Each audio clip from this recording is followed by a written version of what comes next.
اعوذ باللہ من الشیطان الرجیم بسم اللہ الرحمن الرحیم اللہم صلی علی سیدنا و مولانا محمد و علی آل سیدنا و مولانا محمد وبارک وسلم وصلو علیہ۔ ناظرین، رمضان المبارک کا یہ مہینہ جو اب اپنے اختتام کی طرف گامزن ہے اور اس کے چند ہی روزے باقی رہ گئے ہیں، آخری عشرہ جو جہنم سے نجات کا عشرہ ہے اس میں ہم اپنی سانسیں بتا رہے ہیں اور اللہ سے یہی دعا مانگ رہے ہیں، اللہم اجرنی من النار۔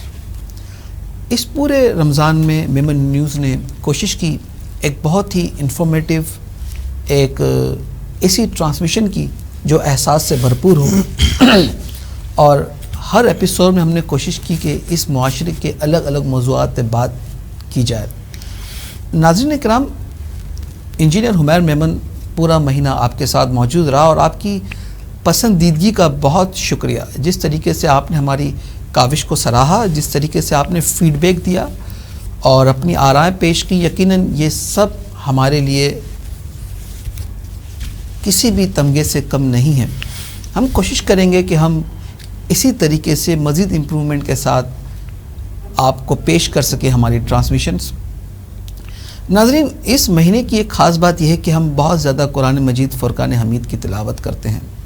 حضور اکرم صلی اللہ تعالیٰ علیہ وسلم کو اللہ تعالیٰ نے بے شمار معجزات عطا کیے، مگر دو معجزے ایسے ہیں جو آپ کے شأن شان، ایک معراج جس میں آپ نے اللہ تعالیٰ کا دیدار کیا، اور دوسرا قرآن مجید۔ قرآن مجید کے جس کو اگر پہاڑ پر نازل کیا جاتا تو پہاڑ ریزہ ریزہ ہو جاتا، مگر سرکار کریم کے قلب انور نے اس قرآن مجید کو جذب کیا۔ ناظرین کرام، اللہ تعالیٰ نے فرمایا، مفہوم یہ ہے کہ قرآن کو ترتیل کے ساتھ پڑھا کرو۔ ایک جگہ یہ بھی ارشاد ہوا کہ جب قرآن پڑھا جائے تو خاموش رہا کرو تاکہ تم پر رحمت اور برکت کی جا سکے۔ یہ امت جب تک اس قرآن کے ساتھ جڑی رہی عروج پر رہی، مگر جب ہم نے قرآن سے ناطہ توڑ دیا اور قرآن کو ہم نے طاق میں رکھ دیا اور قرآن کو ہم نے ایک بہت ہی اچھی جزدان کی زینت بنا دیا تو زوال ہمارا مقدر بن گیا ہے۔ آج نہ ہم قرآن پڑھتے ہیں، نہ اس کو صحیح طریقے سے پڑھنا جانتے ہیں، نہ سمجھنا چاہتے ہیں۔ ہم نے کوشش کی کہ ایسی شخصیت کو بلایا جائے جن کا تعلق قرآن سے ہو، جو نہ صرف قرآن پڑھتے ہوں بلکہ جن کو قرآن کی تلاوت سن کر ہمیں جذبہ اور شوق پیدا ہو کہ ہم بھی قرآن ایٹ لیسٹ پڑھیں تو صحیح۔ آج ہمارے ساتھ جو شخصیت موجود ہیں اور صدارتی تمغہ حسن کارکردگی، حسن قرأت و نعت خوانی حکومت پاکستان، قومی سیرت ایوارڈ یافتہ سند امتیاز حکومت پاکستان، اور آپ ایڈیٹر ہیں ماہانہ المدینہ انٹرنیشنل کے جناب قاری حامد محمود الحسینی صاحب۔ قاری صاحب، بہت شکریہ آپ کی تشریف آوری کا، اور میں چاہوں گا کہ پروگرام کا آغاز آپ ہی کچھ تلاوت کلام مجید۔ بہت شکریہ آپ کا۔ تلاوت کلام پاک سے اس کا آغاز کر لیتے ہیں۔ اعوذ باللہ من الشیطان الرجیم، بسم اللہ الرحمن الرحیم۔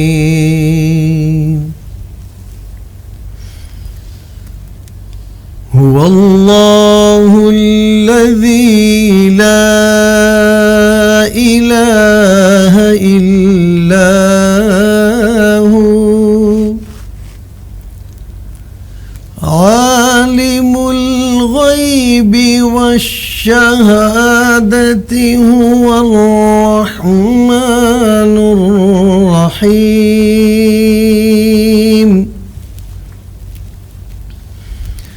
هو اللہ الذی لا الہ الا هو الملك القدوس السلام المؤمن المهيمن العزيز الجبار المتكبر سبحان الله عما يشركون هو الله الخالق البارئ المصور له الأسماء الحسنى يسبح له ما في السماوات والأرض وهو العزيز الحكيم صدق الله العظيم. سبحان اللہ، ماشاء اللہ قاری صاحب. اللہ کی یاد دلوں کا چین ہے. بے شک قرآن مجید پڑھنے سے روحانی ذہنی کتنا سکون میسر آتا ہے. دیکھیں ہمارے میمن صاحب، سب سے پہلے تو میں آپ کا شکریہ ادا کرتا ہوں کہ میں آپ کے اس احساس رمضان کا جو آپ کا سلسلہ ہے اس کو میں کافی عرصے سے دیکھ رہا ہوں، جب سے آپ نے سلسلہ شروع کیا رمضان. اور اس جو آپ کے ایپیسوڈس ہیں، جو یہ پروگرام ہے، اس میں آپ نے جو یہ قرآن کریم کا جو سلسلہ رکھا ہے قرآن کریم کے حوالے سے، یہ بڑی خوش آئند بات ہے، اور یہ قرآن کریم کا بھی ایک پیغام لوگوں کو جانا چاہیے. قرآن کریم کے حوالے سے تو اللہ رب العزت نے خود ہی فرما دی ہے الا بذکر اللہ تطمئن القلوب. تو چونکہ یہ اللہ کا ذکر، قرآن کریم تو اللہ کی اپنی کتاب ہے، ذکر تو ایک طرف، یہ تو اللہ کی کتاب ہے. جس طرح کوئی شخص ہوتا ہے، اس کی ایک کتاب ہوتی ہے، وہ لوگوں کو دکھاتا ہے کہ دیکھیں میری کتاب چھپی ہوئی ہے، وہ بڑا یعنی کہ فخر کرتا ہے اپنی کتاب پہ، اپنی دانشوری پہ، اس پہ عام روٹین میں ہم دیکھتے ہیں. لیکن یہ تو اس مالک کے کائنات کی کتاب ہے جو سارے عالم کا رب ہے. سارے عالم کا رب ہے، اور ظاہر ہے جب سارے عالم کے رب کی کتاب کو آپ پڑھیں گے، اس کا مطالعہ کریں گے، تو آپ کو تو بہت کچھ حاصل ہوگا. علم بھی حاصل ہوگا، سکون بھی حاصل ہوگا، روحانیت میں بھی آپ کے اضافہ ہوگا، اور آپ یعنی کہ بہت ساری چیزیں آپ کے اوپر کھلیں گی. کبھی آپ غور کیجئے، وہ قرآن کریم کو ترجمے کے ساتھ آپ پڑھیے، یا کسی بھی عالم دین کی تفسیر جو آپ سمجھتے ہیں اس کو آپ پڑھیے. آپ جب اس کا مطالعہ کر رہے ہوں گے نا، تو بہت کچھ آپ کے اوپر کھلنا شروع ہوگا. آپ یقین مانیں، آپ سوچیں گے کہ یار یہ میں جو پڑھ رہا ہوں، اس سے کتنے دریچے اور کھل رہے ہیں. تو قرآن کریم تو اللہ رب العزت کی کتاب ہے، اور ظاہر ہے جب ہم اس کو اب وہ ہے وَنُنَزِّلُ مِنَ الْقُرْآنِ مَا هُوَ شِفَاءٌ وَرَحْمَةٌ لِلْمُؤْمِنِينَ، کہ یہ مومنوں کے لیے شفا بھی ہے، رحمت بھی ہے، یعنی کہ سب کچھ ہے. قاری صاحب، قرآن کے آغاز میں ہمیں بتا دیا گیا ہدی للمتقین، کہ ہدایت تو صرف متقیوں کے لیے. جی تو کیا قرآن پڑھنے سے پہلے متقی ہونا ضروری ہے، یا قرآن پڑھ کر قرآن خود متقی بنا دیتا ہے؟ دیکھیں، قرآن کریم کو آپ یوں سمجھیں، ایک آسان سی مثال ہے. مشرکین عرب تھے، وہ اس وقت متقی نہیں تھے، لیکن جب آپ صلی اللہ علیہ وسلم نے ان کو اللہ رب العزت کی آیتیں سنائی پڑھ کے، تو وہ سن کے اس کی طرف راغب ہوئے. اور جب وہ یہ کلام سنتے تھے تو وہ بے خود ہو جاتے تھے، وہ اپنے آپ میں نہیں رہتے تھے. اسی لیے ان سے وہ جو ان کے لوگ ہیں، جو ان کے سردار ہیں، جو ان کے رہنما تھے، وہ کہتے تھے کہ ان کے پاس نہ بیٹھو، جادوگر. نعوذ باللہ نعوذ باللہ نعوذ باللہ من ذالک، کہ یہ جادوگر ہیں. یہ کلام آپ سنیں گے تو آپ پہ وہ طاری ہو جائے گا کلام، آپ اس کلام کے انڈر میں آ جائیں گے، اور آپ وہاں سے جو ہے نا اٹھ بھی نہیں سکیں گے. یہ ایسا کلام ہے. تو یہ کلام سن کر وہ اللہ کے فضل سے متقی بنے، آپ صلی اللہ علیہ وسلم کے جانثار بنے، دست و بازو بنے، اور سب سے بڑی بات یہ کہ صحابہ اکرام بنے. اللہ اکبر، کیا پھر ان کے لیے رضی اللہ تعالی عنہم ورضوا عنہ، یہ بھی آیا خطاب بھی لیا. تو یہ ہے کہ یہ کلام تو وہ ہے کہ اگر آپ کسی کو سنائیں گے تو ظاہر ہے اس کی چاشنی، اس کی جو روحانیت ہے اور جو اس کا تسلسل ہے قرآن کریم کا، جب آپ کسی کو سناتے ہیں، آپ کسی کے سامنے اس کو پڑھتے ہیں تو وہ تو ویسے ہی کیفیت طاری ہو جاتی ہے. مجھے صاحب ہمارا بچہ جب اسکول میں داخلہ لیتا ہے تو اس کو پہلے ساؤنڈز کی پریکٹس کروائی جاتی ہے جی کہ جی آپ کے ساؤنڈ جتنے اچھے ہوں گے آپ کی ادائیگی اتنی اچھی ہوگی. مطلب قرآن مجید میں مخارج بہت اہمیت کے حامل ہے. بدقسمتی سے آج کل مخارج کو کوئی اہمیت نہیں دی جاتی. تو کہ مخارج کی واقعی اہمیت بہت زیادہ ہے یا ہم بغیر مخارج کے بھی پڑھ سکتے ہیں؟ اور اگر بغیر مخارج کے پڑھتے ہیں تو اس سے کیا غلطی کا اندیشہ ہوتا ہے؟ دیکھیں بات یہ ہے، مختلف مواقعوں پر مختلف پروگرام وغیرہ ہوتے ہیں جس میں مقابلہ حسن قرأت بھی ہوتا ہے، مقابلہ حسن نعت بھی ہوتا ہے. تو میرا کئی جگہوں پر جانے کا اتفاق ہوا اور کئی مقامات پہ میں نے ایز اے جج میں نے فریضہ انجام دیا. تو میں نے وہاں گفتگو کے دوران جب پروگرام ختم ہو گیا تو ظاہر گفتگو ہوتی، تو میں نے ان کو یہ تاکید کی کہ دیکھیں حسن قرأت میں اگر آپ حصہ لیتے ہیں اور آپ کے اندر ذوق و شوق ہے قرآن کو پڑھنے کا، تو اول یہ ہے کہ آپ نے جو ہے نا قرآن کریم کی تجوید کو سیکھنا ہے. اچھا، اس کے نمبر ہم سب سے پہلے نمبر اسی کے ہوتے ہیں، جو لسٹ بنتی ہے اس میں پہلا نمبر تجوید کا ہوتا ہے. اچھا، وہ تجوید کا مسئلہ یہ ہے قرآن کریم میں، دیکھیں نعت شریف میں تو آپ مطلب یہ کہ مخارج اگر نہیں بھی نکالتے تو اس میں کام چل جاتا ہے، صحیح. لیکن قرآن کریم میں اگر آپ نے الحمد کی جگہ الحمد پڑھ لیا تو اس کا معانی غلط ہو جائے گا. اللہ اکبر. جب اس کا معنی غلط ہو جاتا ہے تو پھر ظاہر ہے ہم تو گنہگار ہو جاتے ہیں.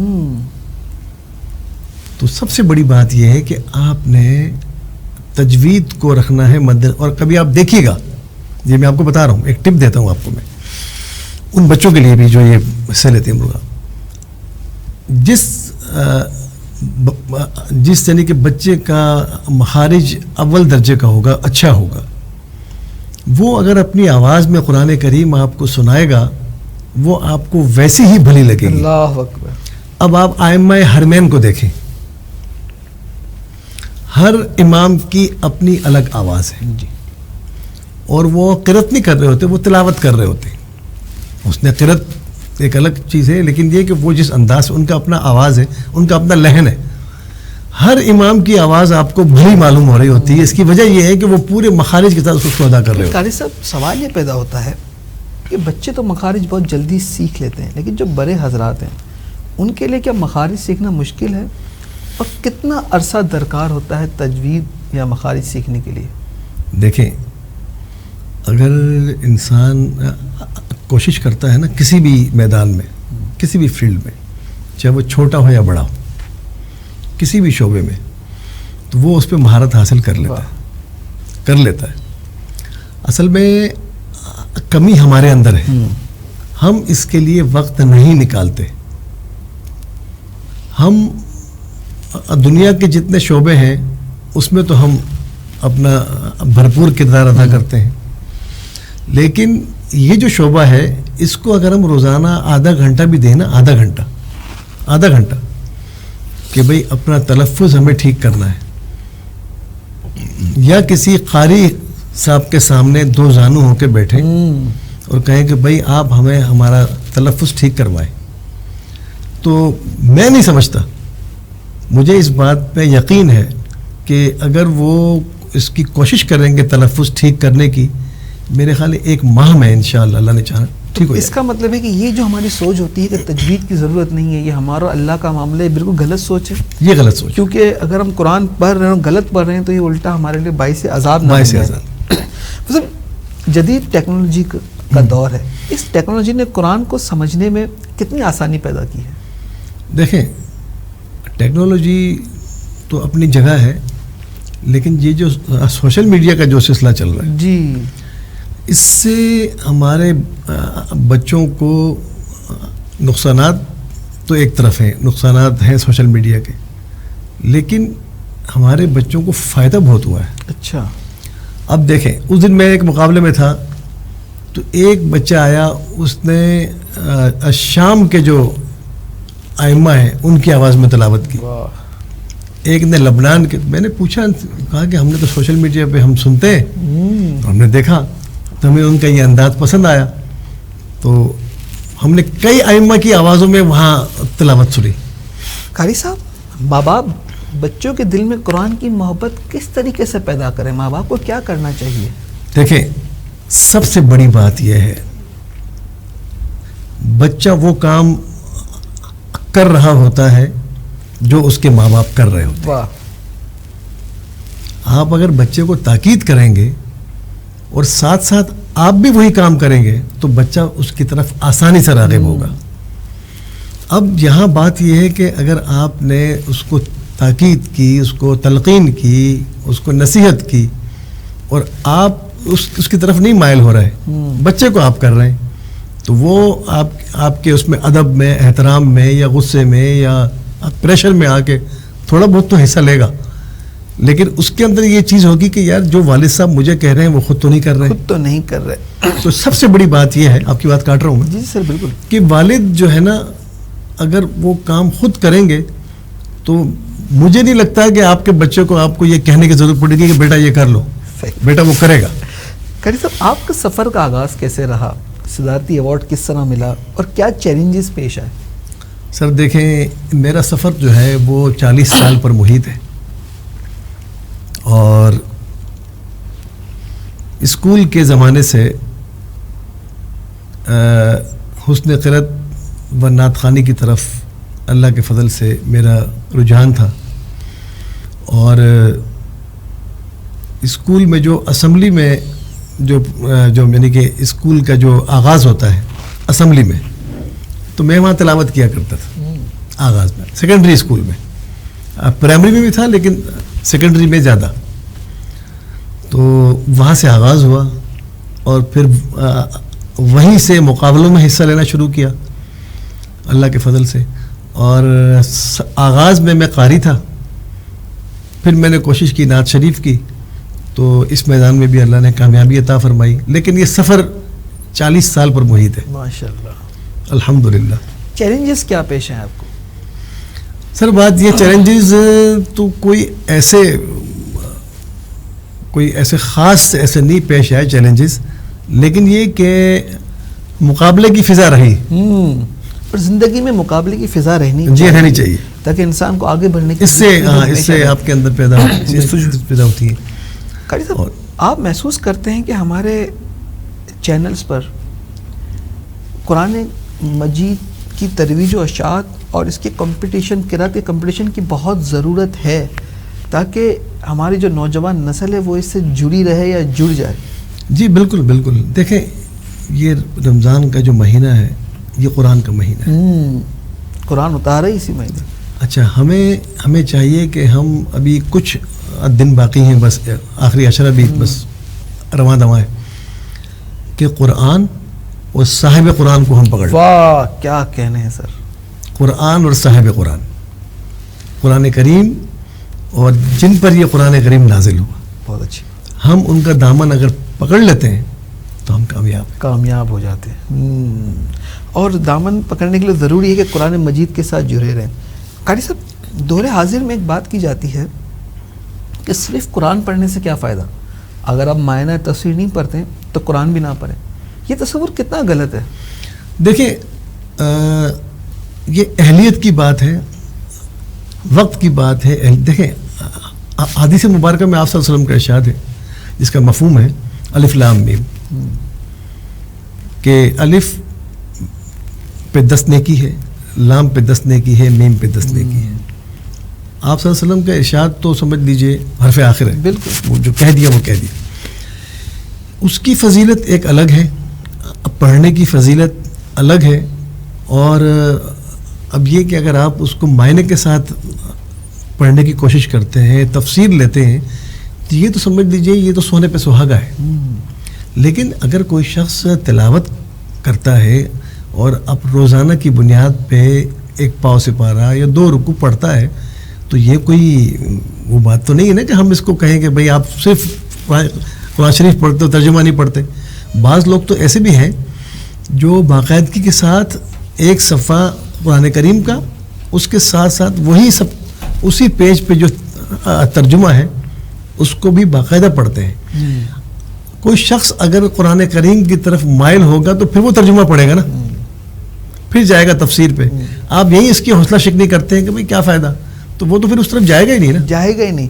کامیابی کے لیے کنسسٹنسی بہت ضروری ہے. کیا قرآن مجید بھی روز پڑھا جائے چاہے تھوڑا ہی کیوں نہ ہو؟